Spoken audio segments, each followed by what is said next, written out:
안녕하셨습니까? 날씨 참 좋죠? 봄비도 오고 꽃도 피기 시작하고 좋은 계절입니다.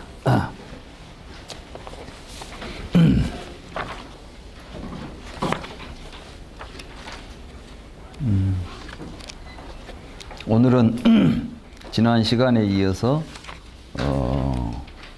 유의의 고찰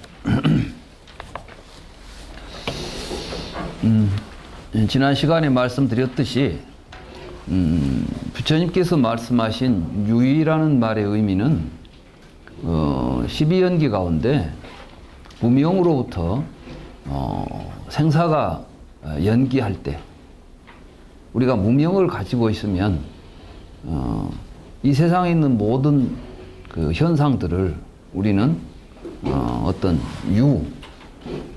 시간적 존속성을 가지고 그 자체로서 개별적으로 존재하는 것들이 있는 것처럼 보게 된다는 것입니다. 이럴 때 우리에게 생로병사, 사람에게는 생로병사고 사물에게는 생주이멸이죠.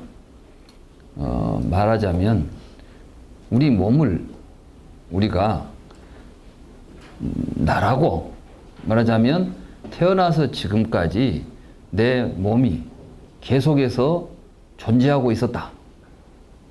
물론 여러분들이 생각할 때 태어나서 지금까지 내 몸이 존재했죠. 그럼 존재하지 않았단 말이냐 이렇게 이제 생각할 수 있지만 실제로 여러분들의 몸은 태어나서 지금까지 지속적으로 공간을 차지하고 있는 적이 없습니다.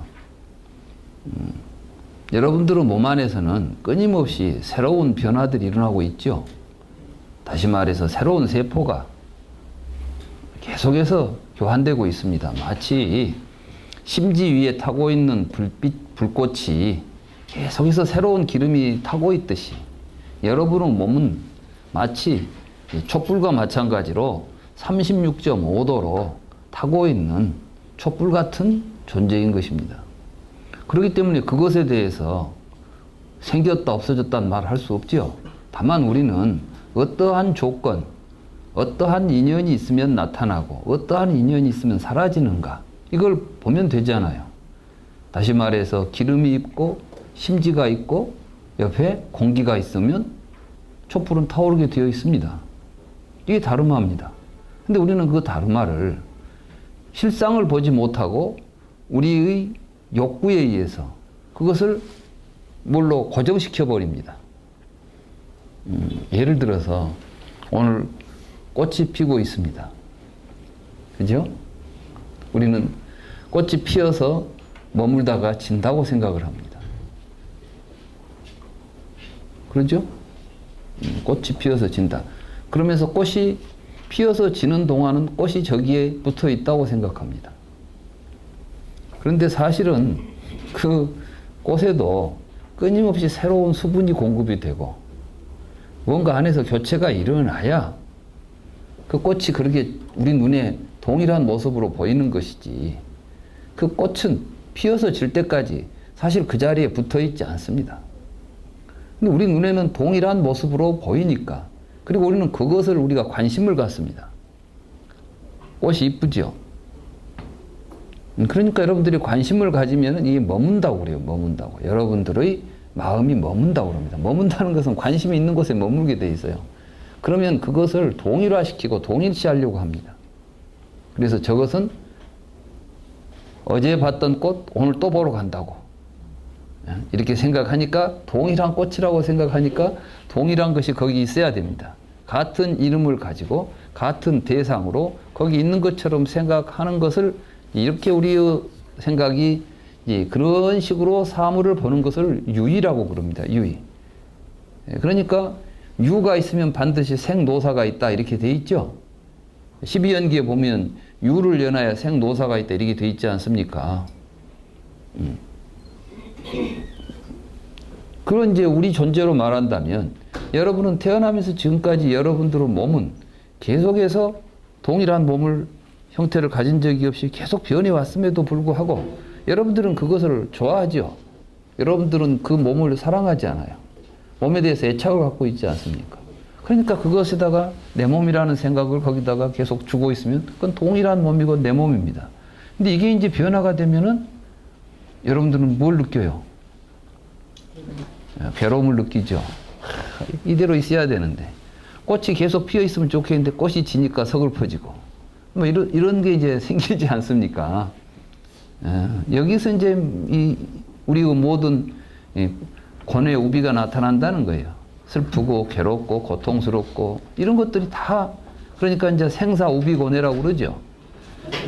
생사우비고뇌의 원인은 무엇이냐면 우리가 이 사물들을 유의로서 조작해가지고 집착하고 있기 때문에 나타난 현상입니다. 여러분들은 몸조차도 마찬가지인 것입니다. 그럼 여러분들은 몸을 좀 더 그러한 집착을 없이 여러분들은 몸의 실상을 한번 볼까요? 보고 싶어요? 여러분들은 다 볼 수 있는데 안 봅니다. 왜 안 보냐면 여러분들은 욕망에 사로잡혀가지고 이게 내 몸이라고 붙잡고 있으니까 그거 위에 여러분들은 몸의 실상이 안 보이는 거예요. 그러니까 무지가 탐욕이 무지를 낳는 것입니다. 그럼 있는 그대로 한번 보자면 저는 오늘 아침에 이제 밥을 먹고 물을 마시고 이렇게 이제 이래서 오늘 이 몸이 이렇게 돼가지고 있습니다. 그러니까 여러분들은 몸을 잘 살펴보면 여러분들은 몸은 몸 안에만 있는 게 아니에요. 몸 밖에도 여러분들은 몸이 있습니다. 여러분들이 지금 쪼이는 햇볕도 여러분들은 몸입니다. 여러분들이 마시는 호흡도 여러분들은 몸입니다. 아닙니까? 여러분들이 숨을 쉬지 않고 살 수 있습니까? 여러분들이 음식을 먹지 않고 존재할 수 있습니까? 그렇다면 어떤 몸이 태어나서 어떤 몸이 죽는다고 말할 수 있겠습니까? 그래서 본래 우리는 생사가 없다는 겁니다. 이제 불교에서는 본래 생사가 없다 이런 이야기 하죠. 사람들은 그러니까 어떤 생각을 하냐. 본래 생사가 없다. 그러면 내 안에 본래 생사가 없는 놈이 있는가 보다. 이놈을 찾아내야 우리가 해탈하는가 보다. 수행을 이런 식으로 합니다. 그래서 앉아서 이제 그놈을 찾겠다고 근데 있어야 나오지 이게. 없으니까 나올 때까지 찾으면은 언젠가 나올 날이 있겠어요, 없겠어요? 없어요. 없는 것은 없는 거야, 이거. 근데 그걸 찾겠다고 앉아 있으니까 아무도 못 찾는 거예요. 그러니까 더욱 어렵다고 생각하고 더욱 신비하다고 생각하고 그거 찾기만 하면 되는 데라는 생각을 하죠. 이건 이제 무지입니다. 말하자면 모르기 때문에 그런 걸 찾는 거예요. 안다면 사실 찾을 게 없어요. 왜? 찾든 찾지 않든 우리는 본래 생사가 없으니까. 근데 생사 없는 속에서 생사를 보는 것이 무지요 망상인 것입니다. 그래서 부처님께서는 무명으로부터 생사가 일어난다 그랬잖아요.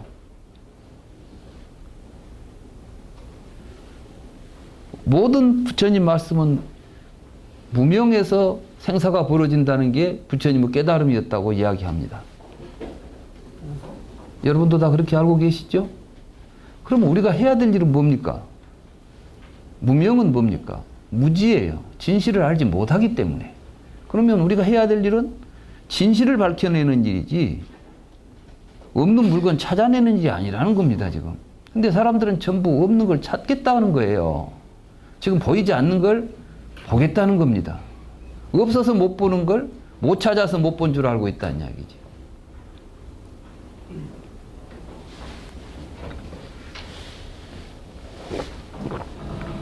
그걸 이제 아비달마 불교에서는 유의와 무의라는 존재가 따로 있다.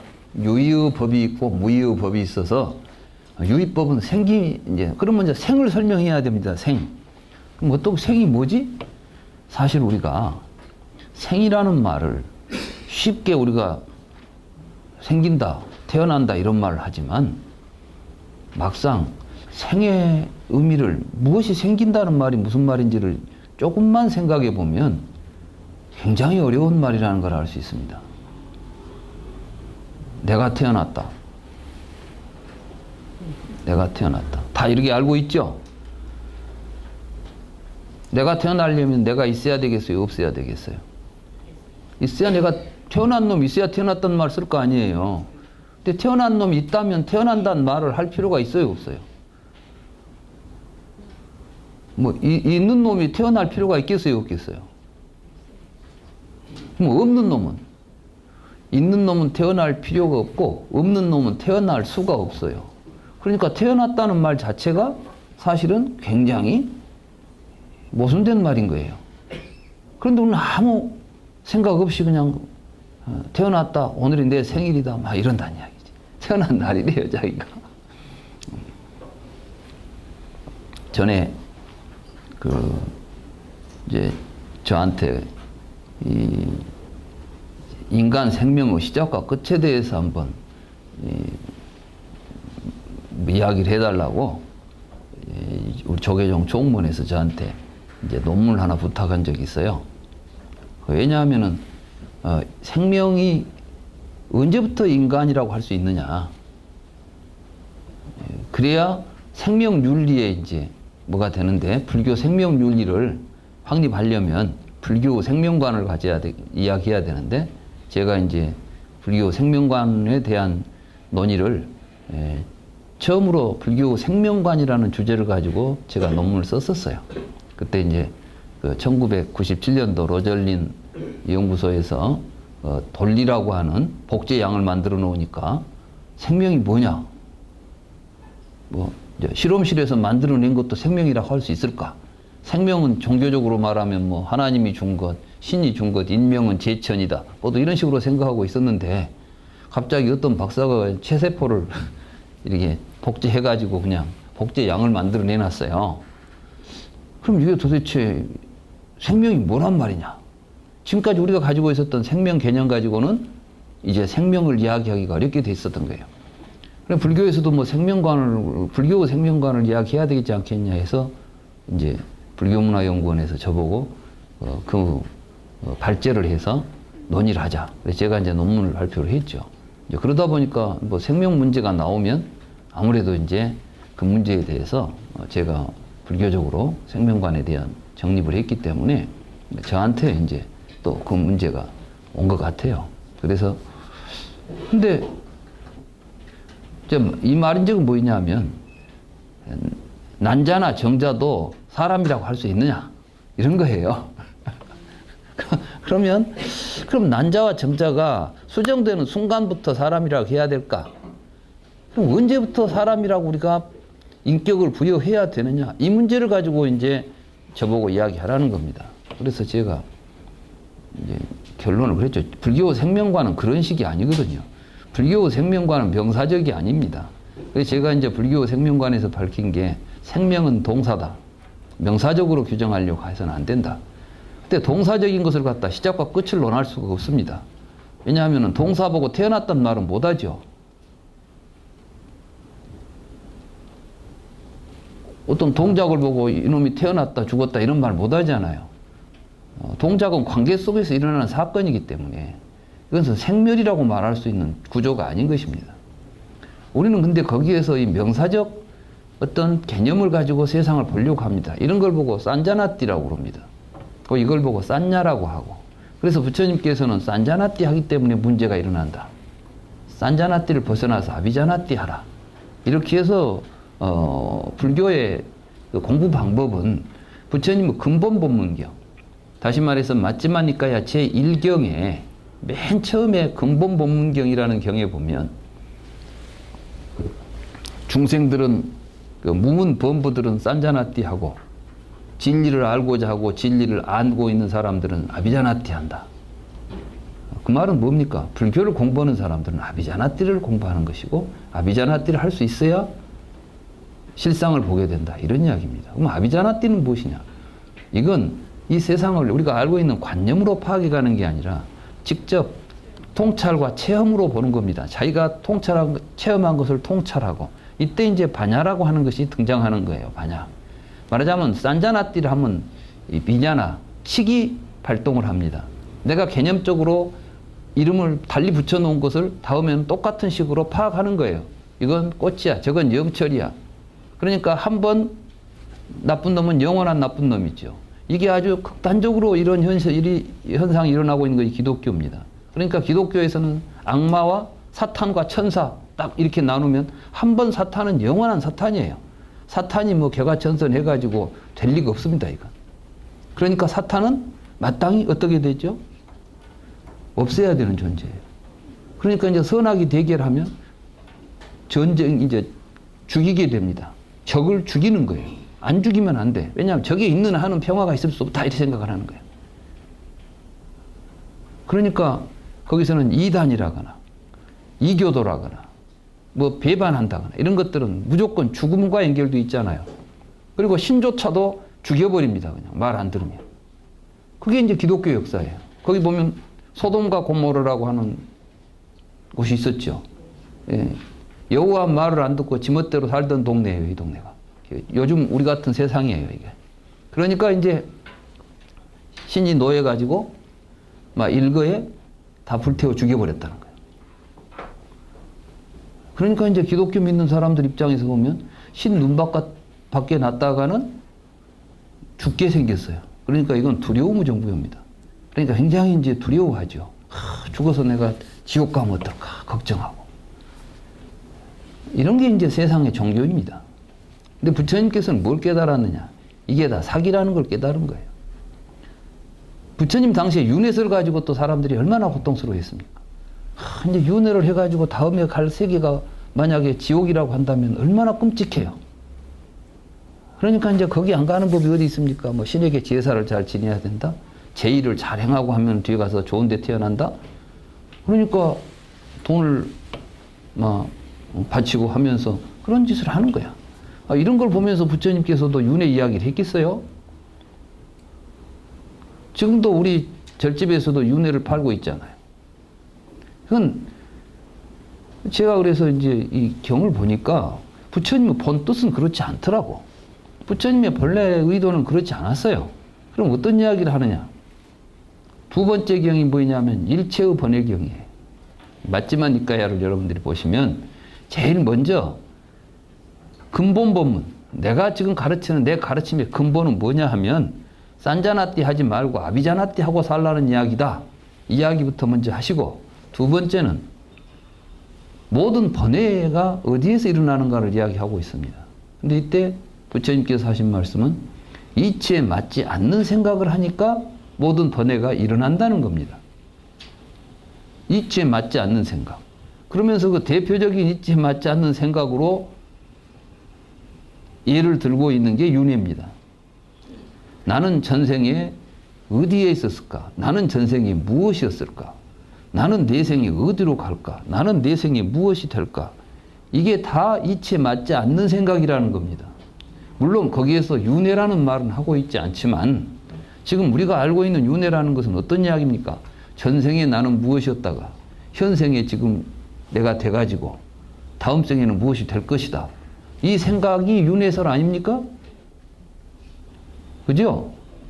별스럽게 뭐 이론을 만들어가지고 다른 윤회설하고 틀리다는 말을 해도 근본은 이야기를 하고 있는 겁니다, 지금. 우리 주변에서 이제 다른 윤회설이 아니라는 거예요, 불교 윤회설은. 다시 말해서 뭐 참 대단히 재밌는 말이 무아윤회설이래요, 또. 무슨 놈 무아윤회설이 있습니까? 그러면 무아를 깨달으면 윤회를 계속 한다는 겁니까? 무아윤회설이라고 하면 무아를 깨달아도 윤회를 계속 한다면 윤회는 벗어날 길이 없는 거 아니에요? 지금 부처님은 무아를 모르기 때문에 윤회하고 있는 것이니까 무아를 깨달아서 윤회에서 벗어나라고 이야기를 했는데 오히려 무아윤회설이라는 택도 없는 이야기를 말하자면 앞뒤도 안 맞는 이치에 맞지도 않는 이야기를 돌아다닐 놈이 없는데 윤회가 일어난대요. 이게 무슨 이치에 맞는 생각입니까, 이게? 이치에 맞지 않는 생각, 이런 걸 우리는 이제 궤변이라고 하고 희론이라고 그래요, 희론. 말하자면 우리들이 하고 있는 모든 생각들은 이렇게 이치에 맞지 않는, 되지도 않은 말장난을 하고 있는 겁니다. 세상의 모든 철학들이 그랬고 인도 당시 부처님 당시의 종교나 철학이 다 희론이었던 것입니다. 기독교의 뭐 창조론 이런 것도 다 불교에서 본다면 희론이죠. 말장난이죠. 얘기들 말장난하고 있는 거예요. 태초에 하나님이 천지를 창조했느냐. 그게 소설이야 누구들 못 씁니까? 그러나 이게 지금 진실이냐의 문제를 가지고 이야기할 때는 그런 식으로 우리는 접근해서 진실에 도달할 수도 없고 진실도 아니고 그건 우리를 행복하게 하는 게 아니라 우리를 고통으로 빠뜨린다는 겁니다. 그래서 우리가 어떻게 하면 행복하게 살 것인가? 여기는 진실에 기초해야 된다. 진리에 기초해야 된다. 이런 이야기를 부처님은 하시는 거예요. 그러니까 불교를 공부하는 사람들이 스스로 그러한 진리를 찾고자 하는 열의를 가지고 지혜롭게 부처님 가르침을 공부해야 되는 것입니다. 근데 이제 아비달마 불교에서는 또 윤회설을 또 만들어냈을 뿐만 아니라 이렇게 유의무의가 있다. 유의가 있으면 생로병사하고 여기서 윤회가 일어나는데 그걸 끝내고 무의법을 얻으면 이제 거리 가면 절대 생사가 없다. 생사가 없는 유의무의법, 열반을 얻어야 된다. 이 열반이라는 것도 많은 열반이 있는데 구체적으로 뭐냐 하면은 사실은 설명이 없어요. 그냥 열반은 생사가 없다. 생사 없는 것이 열반이다. 무의법이다. 이런 정도지.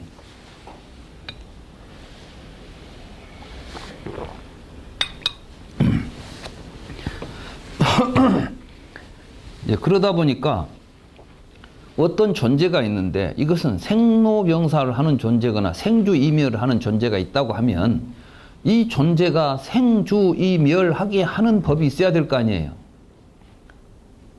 유의법이 가지고 있는 사상이 있다. 이 사람들이 이건 네 가지 상이라고 또 이름을 붙였습니다. 생주이멸, 생상, 주상, 이상, 멸상, 생주이멸 3상이 있다. 그럼 생주이멸 3상이 있으면은 생상 그 상들은 이것도 명사 아닙니까? 이렇게 이 상들은 유의냐 무의냐? 그러면 유의법을 구성하고 있는 네 가지 상도 유의다. 그럼 또 유의는 생주이멸해야 되잖아요. 그러면 생도 생주이멸해야 되고 주도 생주이멸해야 돼. 그러니까는 생도 유의고 생주이멸이 다 유의라고 한다면은 그러면 그 유의를 구성하고 있는 생주이멸, 생을 구성하고 있는 생주이멸의 생은 또 뭡니까? 이것도 또 생주이멸이 있어야 되잖아, 이게. 그러니까 이제 이게 이 생한나를 설명하려고 보니까 굉장히 복잡해진 거예요. 사실 우리가 생을 하나 설명할 때 아까 말씀드렸듯이 간단히 설명이 안 돼요. 그럼 왜 이렇게 설명이 안 될까요? 그 문제가 어려워서일까요? 아니에요. 사실은 본래 생이 없는데 없는 생을 지금까지 있다고 생각하다가 생이 뭐냐고 직접 물어보니까 생이 안 보이는 거예요. 내가 태어났다는 말을 했는데 태어났다는 말 자체가 사실은 말이 안 되는 소리를 했던 거예요. 왜? 내가 있다면 태어날 필요가 없고 없다면 태어날 수가 없다면 태어난다는 말 자체가 실제 있는 현상을 말한 겁니까? 지금 있지도 않은 현상을 우리가 지금 태어난다는 말로 표현하고 있는 겁니까? 바로 그거예요. 근데 어리석은 사람들은 태어남이 없다 이렇게 말하고 불교는 손 궤변만 이야기한다. 뭐 생일도 있고 나도 태어나고 너도 태어나고 다 태어나는데 무슨 태어남이 없단 말이 어디서 나온 그건 무슨 말이다냐 이런 이야기 하는 거죠. 그런데 이제 그러한 그 본래의 생은 우리에게 없는데 그 생이 있는 것처럼 우리가 생각하게 된 과정이 있다는 겁니다. 그게 이제 부처님께서는 무명을 연하에 행이 있고 식, 명생, 유깁, 촉수, 유치의 정, 노사가 있다. 이렇게 이제 쭉 설명해 준 거예요. 근데 이걸 또 아비달마 불교에서는 삼세 양중인가로 풀었어요, 이걸. 가지고 전생에 있었던 행위를 통해서 현생에 태어나가지고 내생의 유를 받아서 다시 다음 세상에 태어난다. 그래가지고 그 유를 또 이제 넷으로 나눠가지고 이것이 태어나는 유, 한 생을 사는 본유, 죽는 유, 또 다시 태어날 때까지 사이에 존재하는 유, 중유를 또 네 가지 유를 탁 만들어 놨어. 왜 이 네 가지 유를 만들었냐? 부처님께서는 하나의 유가 계속 존속한 못 온다고 하니까 이놈을 마치 우리가 400m를 혼자 뛰면 상견이 돼요, 이게. 400m 계주 있죠? 그러니까 구간을 나눠서 뛰면은 상견과 단견을 다 피한다는 거야. 말하자면은 내가 100m를 가고 나서 이제 더 이상 뛸 수 없게 된다. 그러면 죽은 것이 되죠. 그러니까 이건 단견이에요. 그런데 내가 400m를 다 뛴다. 그러면 상견이에요. 말하자면 끝까지 다 혼자 계속 이어져 가니까. 그러면 계주를 시켜놓으면 된다는 거예요. 말하자면 100m 뛰다가 다른 사람한테 바톤을 넘겨줘요. 그러면은 바톤을 넘겨받은 주자가 이제 또 100m를 뜁니다. 그러면은 바톤은 계속 가니까 단견은 아니고 또 뛰던 내가 계속 뛰는 건 아니니까 상견은 아니니까 이게 부처님께서 말씀하신 단상 중도다. 뭐 이런 식의 사고방식으로 지금 많은 사람들이 중을 이야기하고 단견과 상견을 떠난 중도를 설명하려고 합니다. 그럴듯하죠? 말을 만들어 놓으니까 이론이 그럴듯하게 만들어졌지 않아요. 그래서 그걸 보고 이제 무하지만 윤회는 있다는 거예요. 그러면 윤회를 끝나서 이제 열반에 들어간 사람은 바톤 체인지 안 하고 그냥 뭐 하고 있다는 거예요, 그럼? 열반은 그럼 어디 있다는 겁니까? 그러니까 우리 주변에 보면 불교 이해가 이렇게 굉장히 자의적이고 또 부처님 가르침에 대한 진지한 성찰 없이 이루어지고 있습니다. 대부분이. 중노는 우리에게 사실은 부처님 당시뿐만 아니라 이 용수보살 이 시대에도 불교가 그런 식의 이해가 되었고 그 대표적인 것이 아비달마인 것입니다. 여기에 대해서 지금 용수보살이 그 말 같지도 않은 소리를 하고 있느냐고 지금 비판하고 있는 것이 중론이에요. 그러니까 중론에서 보면 말 같지도 않은 이야기니까 계속 이야기가 근데 그 생각은 우리들 생각이에요. 우리하고 아비달마의 이 논설을 썼던 분들 말하자면 중생들의 생각이 비슷한 거예요. 지금 부처님은 그 우리들의 잘못된 생각을 고치라고 했는데 비슷한 생각을 가지고 부처님 경전을 해석하다 보니까 우리들 생각하고 비슷해서 여러분도 처음에 중론을 읽어보면 처음 본 말이 맞은 것 같은데 뒤에 가면 비판하기 시작해요. 왜냐하면 앞에 맞은 것 같은 이야기가 아비달마 이야기예요. 주장.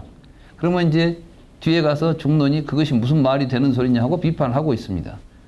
예, 이런 식으로 나가요. 그래서 이제 여기도 보면 유의와 무의에 대해서 이미 이 삼상에 대해서 이것이 계속해서 생주이멸이 유의가 있으면 그건 생주이멸이 있는데 생주이멸이 다시 각각의 생주이멸법이 다시 이 생주이멸이 있게 되면은 또 거기 나온 생주이멸 다음에 또 생주이멸이 있다.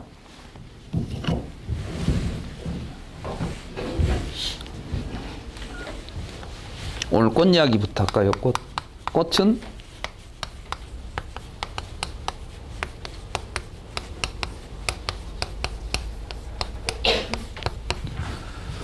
꽃은 피어서 머물다가 시들어서 떨어진다. 그러죠? 여러분들이 보면 꽃은 이렇게 돼 있잖아요. 피어나서 머물다가 시들어서 떨어진다. 그러죠? 이걸 이제 생, 주, 이, 멸 이렇게 말하는 거예요, 지금. 여러분들이 보면 세상의 모든 것들은 이렇게 보여. 그렇죠? 사람은 태어나서 늙고 병들어 죽는다. 뭐 이렇게 보이는 거예요. 그러니까 그런데 생은 또 이게 이제 유의법인데 이런 걸 보고 이제 거기서는 유의라고 그랬어요. 유의. 유의는 생주이멸 한다니까 생도 또 사실 생, 주 해야 되겠죠? 그러니까 생주이멸이 이것도 생주이멸, 이것도 생주이멸. 그럼 이것도 뭐가 되겠어? 요것도 생주이멸, 요것도 생주이멸. 또 이건 뭐가 되겠어? 또 생주이멸. 또 그러니까 지금 결론이 나옵니까? 안 나옵니까? 이런 걸 보고 이제 어떤 무엇을 설명할 때 이 꽃이 피어 있다. 어떻게 피었느냐? 꽃이 왜 피었지? 생주이멸법이 있으니까 피어 있다. 그러면 생은 뭐지? 아, 생은 또 생도 유의니까 생주이멸하는 부가 있다. 이렇게 이제 우리가 생각한다는 거예요. 그럼 뭔 설명이 돼야 되는데 그놈을 또 다시 하려고 보니까 또 가고 끝이 안 나요. 끝이. 그러면은 이 논의가 끝이 없으면 답을 내다 보니까 계속해서 지금 문제가 아직 안 풀리는 거예요. 지금 문제를 풀어서 답이 나와야 되는데 답을 구하려고 보니까 또 문제가 똑같은 문제가 계속해서 벌어지는 형국이 됩니다. 그래서 이제 이 문제를 어떻게 해결할까? 이게 아마 그 당시 또 아비달마에서는 상당한 숙제였던가 봐. 논란거리가 되었다는 것이에요, 이게. 이게 논란거리가 될 겁니까? 이건 본래 생멸이 없다면 이 문제 풀 필요가 없죠. 꽃은 본래 생겨서 머물다가 달라져 가지고 없어지는 꽃 자체가 실제하지가 않아요. 우리 눈앞에 보이는 꽃은 뭔데요? 그러면 여러분들이 꽃이 별로 관심이 없다고 한번 생각해 봅시다. 꽃이. 그리고 꽃이 별로 이쁘지도 않아요. 냄새도 안 나요. 근데 나무에 붙어가지고 어떤 형태가 변하다가 그냥 떨어져 내려요. 그러면 여러분들이 그걸 가지고 무엇이 꽃이 피었다 이렇게 보고 있겠습니까? 별로 이름도 없어요. 그래서 저걸 우리가 이름도 붙여놓지 않았다고 생각해 봐요. 그러면 나무를 보면서 나무에 꽃이 피었다는 생각을 여러분들이 하겠습니까? 안 하겠습니까? 안 해요. 지금 나무에서 일어나고 있는 사건은 꽃만 피고 있는 게 아니에요. 지금 거기에서 보면은 오만 가지 변화가 일어나고 있습니다. 지금 나무 껍질도 지금 새 껍질이 돋아나고 있고 뭐 있죠. 지금 수많은 변화가 일어나고 있는데 그 중에서 유달리 여러분들 눈에 탁 띄고 여러분들 관심이 딱 머무는 순간 여기다 여러분들이 꽃이라는 이름을 하나 붙여놨어요. 그러고 나니까 해마다 그게 또 하나씩 또 나오거든. 이제 새로 꽃이 피었다. 뭐 이렇게 이야기한다거나 더더군다나 이제 또 이런 생각까지 합니다. 저 꽃은 어디서 왔을까? 저 꽃은 피고 나서 이제 지고 나면 어디로 갈까? 땅 속에 들어간 꽃이 다시 다음 해에 또 올라오는 것일까? 이제 소설을 쓰기 시작하면 뭐 이론을 만들기 시작하면 갖가지 이론이 만들어질 수 있는 겁니다. 그러니까 이 문제는 이렇게 풀어간다는 것 자체가 이렇게 문제를 가지고 생이 뭐냐 해가지고 또 생은 뭔 생이다 이렇게 나가는 것 자체가 쓸데없는 짓이죠. 꽃을 이야기하고 있는 게 아니에요. 그러면 꽃에 대해서 우리가 알려면 어떻게 해야 돼요? 꽃은 뭐 피어서 지는데 뭐 이건 유이냐 무이냐 이렇게 가르는 게 아니라 우리가 꽃이라고 부르는 것은 무엇일까? 이렇게 이제 부르는 거죠. 그럼 어떻게 해서 꽃은 피어나는 것일까? 우리가 이제 이렇게 보면, 꽃은 수액을 이제 빨아 올려서 성장하는 과정에 이제 다음 해에 새로운 씨앗을 맺기 위해서 사실은 가을부터, 여름부터, 이전부터 사실 꽃 한 송이는 그냥 그렇게 그 자리에서 우리 눈앞에서 피는 순간 꽃이 피고 지는 게 아니에요. 서정주 씨가 이야기했듯이 한 송이 꽃을 피우기 위해 또는 봄부터 소쩍 새는 절이 울었나 보다. 그래요. 어떻게 보면 새 울음소리도 저 꽃 하나 피우는데 무관하지 않았을지도 모르는 것이에요. 그렇지 않습니까? 지금 여러분들이 살고 있는 여러분들의 삶은 여러분들의 생일날부터 죽을 때까지의 삶이 아니에요. 사실은 여러분들이 세상에 태어나는 과정은 우주 역사 속에서 일어난 사건의 연장선에 있는 겁니다. 그렇잖아요? 그런데 어떻게 내 생명의 시작을 어디서부터 찾고 인간 생명의 시작을 어디서부터 찾을 수 있습니까? 그러니까 사실 부처님은 그래서 시작과 끝을 논하는 것은 사견이다 그랬어요. 시작과 끝. 근데 우리는 모든 걸 시작과 끝으로 생각하지요. 여러분들은 여러분들 자신을 육체적으로 피부를 경계로 해서 피부로부터 안까지는 나라고 봐요. 피부 바깥은 남이라고 보지요. 그러니까 공간적으로는 시작과 끝이 있는 거예요. 여러분들은 머리끝에서 발끝까지가 나예요. 그 바깥은 내가 아니죠. 이렇게 모든 걸 단절해 놓고 사니까 어떤 생각이 일어나냐. 이 공간적 한계를 지니고 시간적 한계를 지닌 놈이 언제부터 그 공간을 차지하고 언제부터 그 시간 동안 존재하고 있었을까? 이 생각을 하는 거예요. 근데 실제로 여러분들은 그렇게 존재하는 존재가 아니란 이야기죠. 그러니까 우리는 우리 존재의 참모습, 이것을 모르기 때문에 자꾸 이런 헛생각을 해가지고 그걸 붙잡고 살다 보니까 고통스럽고 생로병사를 느낀다는 겁니다. 그것이 부처님이 유의라고 불렀던 것이지 유의법이 따로 있지 않습니다.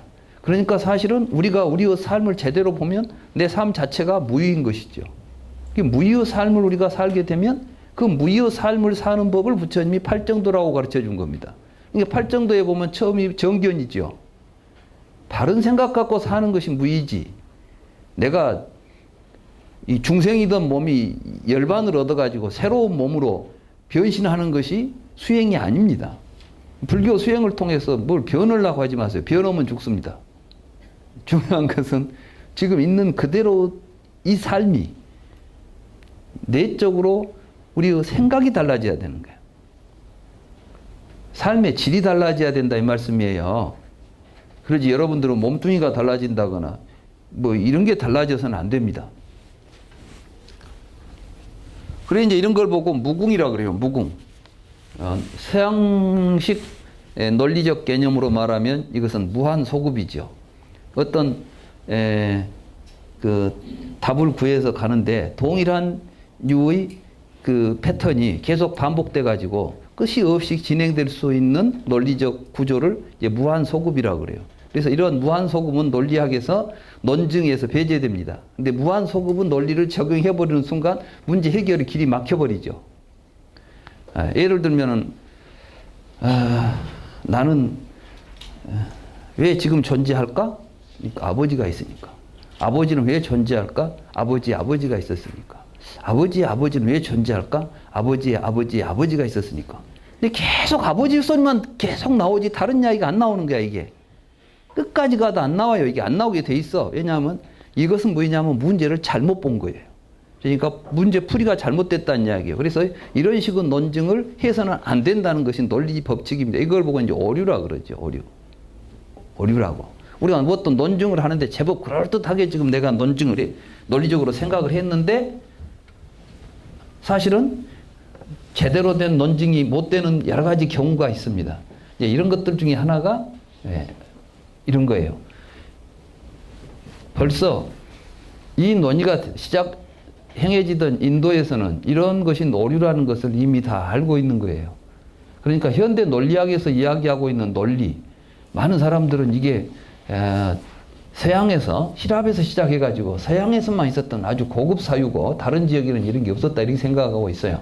그래서 이제 서양 철학하는 사람들이 아주 서양 철학이 최고다고 하는 건 이제 바로 그런 것들을 잘하고 있다는 겁니다. 근데 천만의 말씀이에요. 인도에서는 이미 2500년 전에 부처님 당시부터 이런 건 다 뭔가 좀 이 철학을 한다고 하는 사람, 생각을 한다고 하는 사람들은 아주 기본기로 갖고 있는 것들이에요, 이것은. 그러니까 지금 여기서 이제 논의가 시작되니까 어떻게 이것이 무궁으로 가지 않고, 무한소급으로 가지 않고 결론을 어떻게 내야 되겠다는 생각을 해서 구사론에서 다음과 같이 본생과 생생에 대해서 무궁의 과실이 없음을 주장하려고 하는 겁니다. 그러면 이제 이때 본생과 생생이라는 말이 나오죠. 본생이 뭐냐면 이 꽃이 생주이멸 한다 할 때 이 꽃의 이게 이제 본생이에요. 이걸 본생이라고 그래요. 그죠?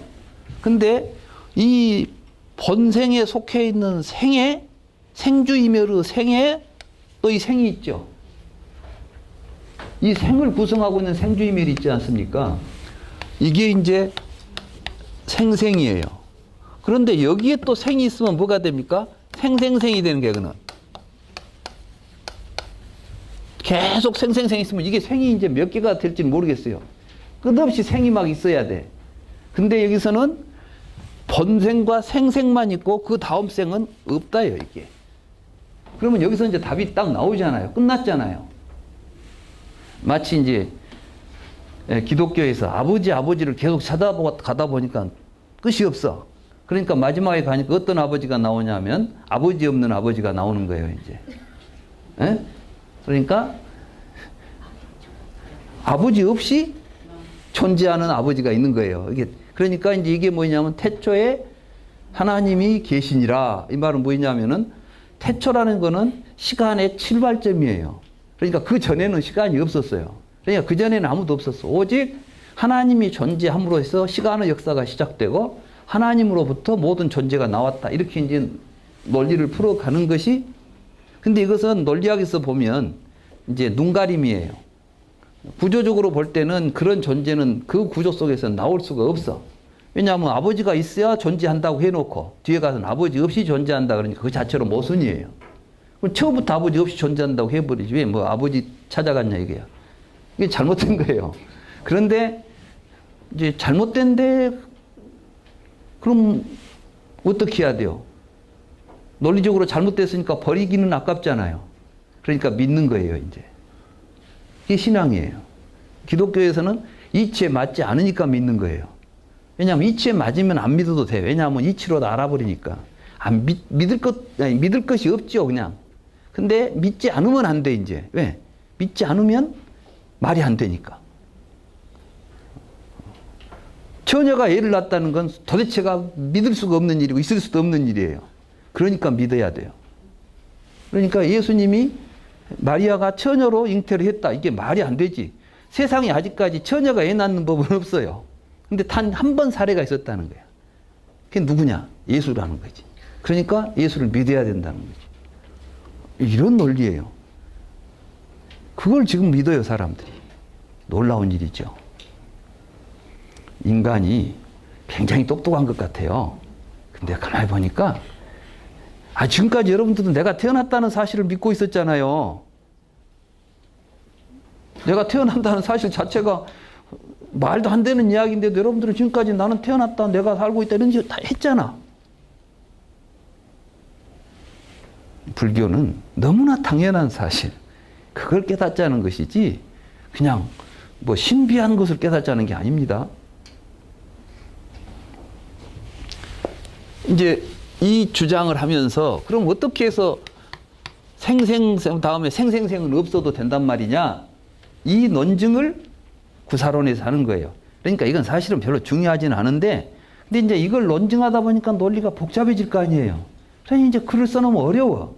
사람들이 읽어보면 이제 읽다가 제대로 이해하고 본 사람도 있고 못 하고 본 사람도 있고 그냥 막 글씨가 논리가 화려하니까 그 속에서 야 멋지다, 막 대단하다고 말해본 사람도 있고. 그러니까 이걸 읽고도 모르겠어요.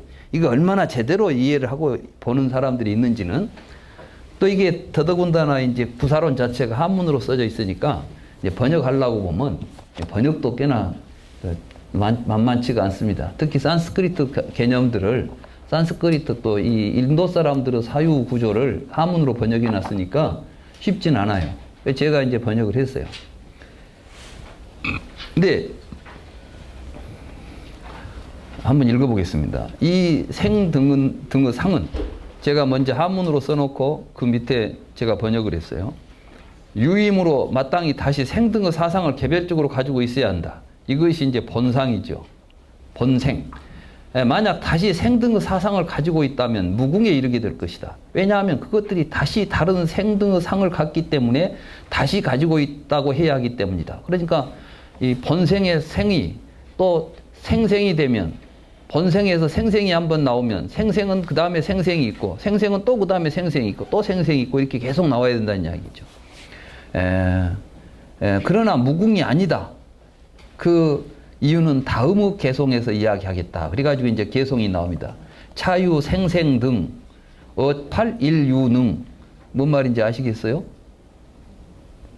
이건요, 제 아무리 천재라 해도 이 문장만 놔두고 이것이 무슨 뜻이요? 이렇게 물어보면 몰라요. 왜? 이 문장만 가지고는 아무 의미가 없으니까. 그러면 왜 이런 이야기를 여기다 써놨을까요?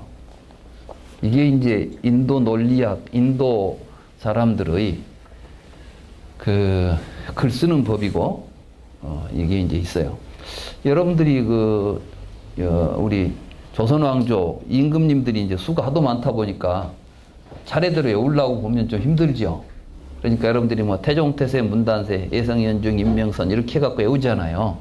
누가 여기다 써놨어요. 태종태세, 문단세, 예성연중, 임명선 탁 그렇게 써놨어요. 그리고 이게 뭐냐 그러면 사람들이 그거 뭐라 하겠어요?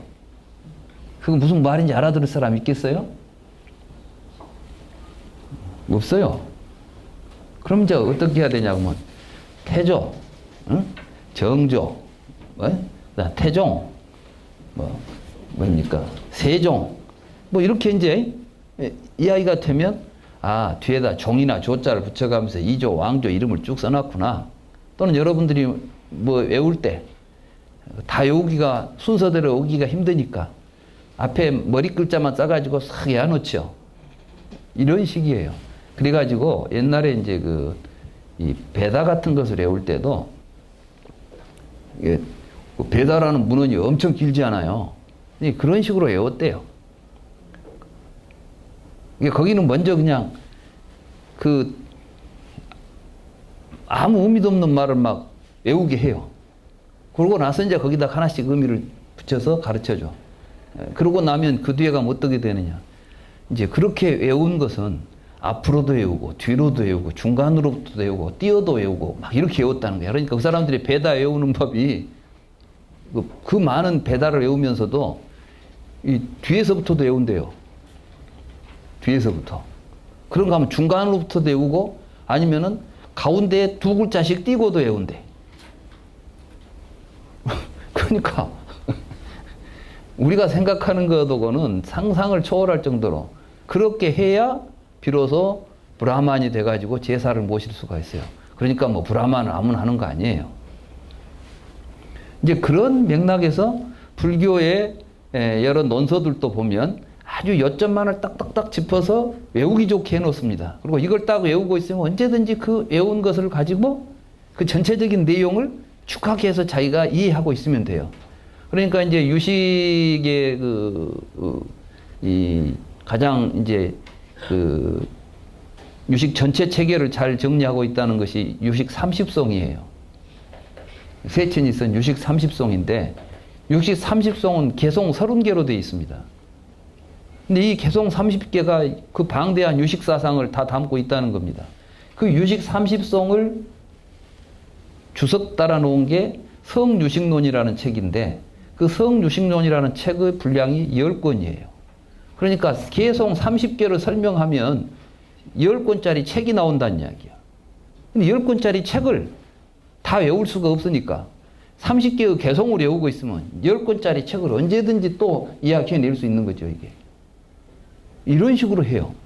그러니까 아주 외우고 뭐 하는 방법이 인도는 언어를 가지고 그걸 논리적으로 추론하고 서로 대결하고 이것을 어떻게 외우고 하는 것들이 우리의 상상을 벗어날 정도로 오랜 전통을 가지고 있는 것입니다. 거기에서 보면 여기도 보면 차유생생 등 어팔일유능 이 말이 아주 어팔일능 일유능이라는 뭐래요. 팔은 뭐고 일은 뭐고 이건 무슨 뜻이냐. 이게 이제 여기서 이 설명이 결국은 이걸로 해서 번생과 생생의 무궁의 과실이 없음을 주장하고 있는 거예요, 지금. 그럼 이제 이하는 이 말을 설명하는 겁니다. 어떻게 설명하고 있냐. 이것이란 앞에서 이야기한 네 가지 본상을 말한다. 그러니까 차, 유, 생생 등 있죠? 이때 차자는 본상을 말한다. 네 가지의 본상. 그러냐면, 그 다음에 생생 등이란, 그 다음에 차, 유, 생생 등. 그때 생생 등이란 생생, 주주, 이, 멸멸 등 네 가지 수상을 말한다. 재행유의는 네 가지 본상으로 말미암은 것이고 본상유의는 네 가지 수상으로 말미암은 것이다. 이렇게 이제 그래서 이걸 보고 여기는 본상이고 요거는 수상인데 본상의 생을 본생이라고 하고 수상의 생을 생생이라고 한다. 이런 말들이에요. 그래서 이제 이것이 이제 팔과 일은 무엇이냐? 그거는 요 꽃, 요 하나죠. 그 다음에 본상에서 생주이멸 이게 네 개가 있죠. 그 다음에 수상에서 생주이멸 네 개가 있죠. 네, 요놈을 합치면 뭐가 되죠? 8이에요.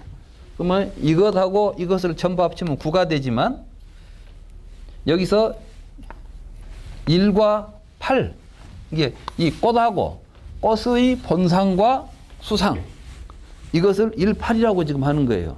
이것들은 각기 그런데 이것이 하는 작용과 이게 본생이 하는 작용과 생생이 하는 작용이 각각 다르다 이 말이에요. 그러니까 뭘 만들어내는 것이 생이죠. 만들어내는 것이 생인데 본생의 생이 만들어내는 작용하고 수생의 생이 만드는 작용의 차이가 있다. 똑같은 생이라고 해서 무조건 만드는 게 아니라 조금 성격이 다른 생이다. 본생의 생과 수생의 생은 이렇게 이제 설명을 하면서 이 문제를 해결하려고 합니다. 종쳤으니까 좀 쉬었다가 이제 이 설명을 해드리겠습니다. 예.